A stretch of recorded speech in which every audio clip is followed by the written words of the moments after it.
Welcome to the most perfect outdoor classroom I could possibly have imagined. This is the main field. As you can see, there's lots of little patches of woodland around. This line of trees here has a stream running through the middle of it. Walking along that wood line, and here we turn.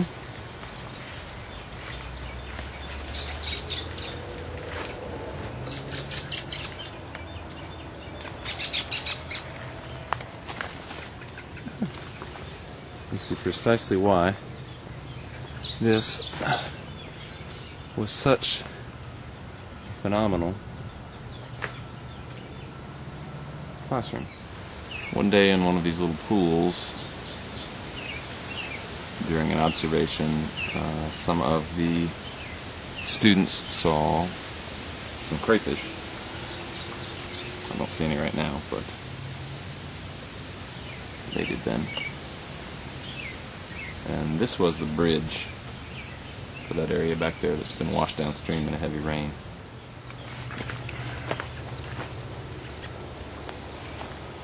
This is the other side of the stream.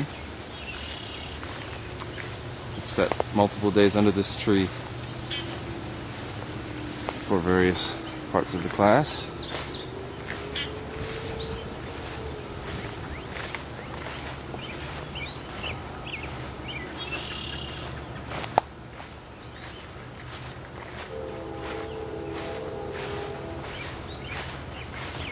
As you can imagine, when it rains, all the water that lands on this hillside finds its way down into this stream, and particularly a swampland over here.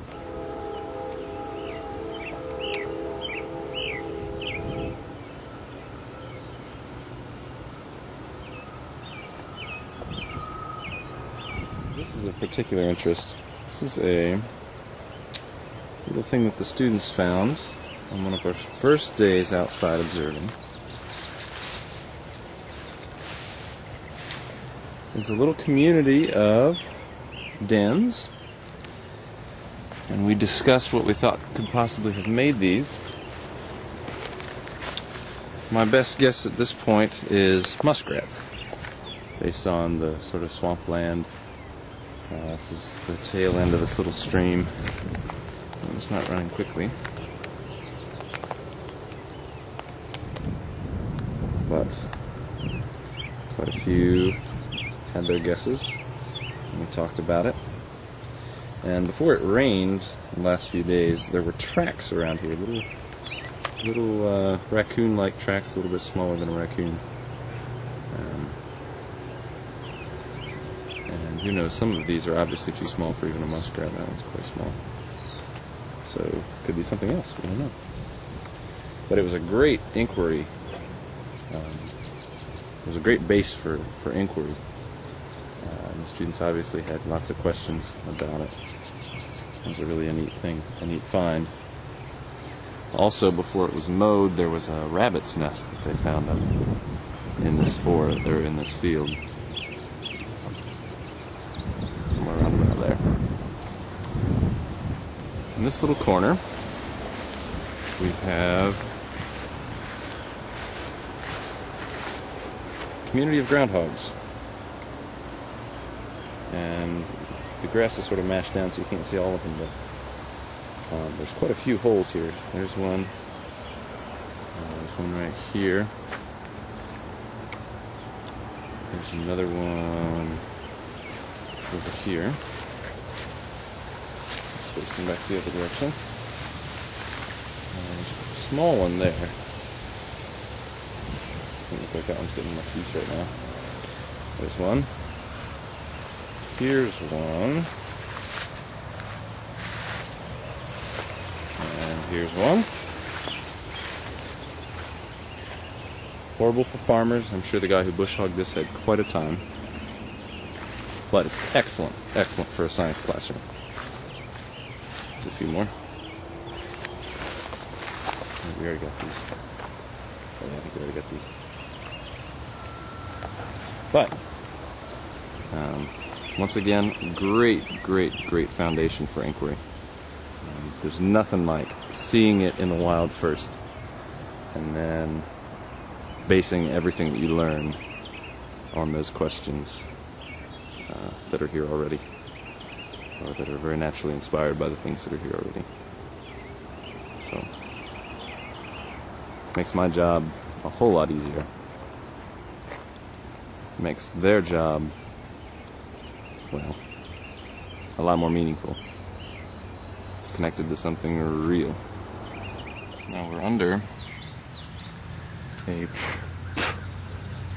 in sort of a little island of trees in the middle of one of the fields. This is one of the places that a student went during an observation session, and while here they observed this. In the base of this old tree, some sort of a creature has made a home. Quite likely it's different than the other holes that we've seen, as it's not dug down into the ground. It's inside the part of this old rotting tree. And this provides, tells us that there's a very important role that old dead things, like this tree, which actually may just be that internal part of it is dead and rotted out and the rest of it's still living, but nevertheless, everything as evidenced in this ecosystem in various stages of its life can fulfill certain needs for other sorts of creatures, other organisms.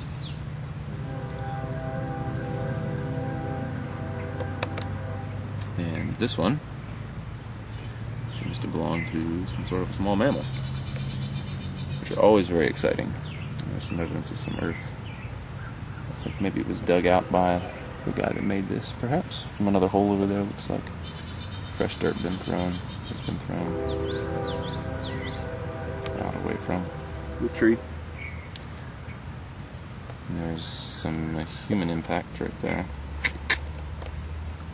Should talk about that too. This is the area where excess fill dirt from construction just up the hill was pushed down over top into a huge mound, and you can see, maybe it wasn't fill dirt, but it was left over from construction. You can see little chunks of concrete and things in here that got pushed down. And the day that we did soils, we took samples from some of the impacted, the new growth forest here that's coming back in this stuff. Some of these really tough locust trees and things like that. And in class, none of these plants were here none of these that are on the mound itself were here in nearly the same way that they are right now. But this was a great starting point for talking about succession,